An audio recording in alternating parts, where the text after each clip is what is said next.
Can we talk about the cost of childcare for a second? Because I think everybody understands it's incredibly expensive, but I think unless you're actively parenting and paying for childcare right now, you might not truly understand how expensive it is. Where I live, the average cost of childcare is $20,000 a year for one child. I'm in Massachusetts, which is expensive. The lowest end is usually around like $13,000 a year. But here's the thing, the average family in America is spending 24% of their annual income on childcare.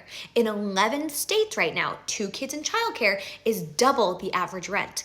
Childcare costs more than our mortgages, more than our rent. It is the fastest rising cost. It is rising faster than groceries and housing.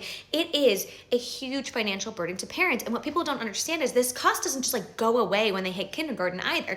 I have 2 school-age kids. We pay for after-school care. We pay for camp. Those things add up. Camp alone is anywhere between like $5,000 to $10,000 a summer.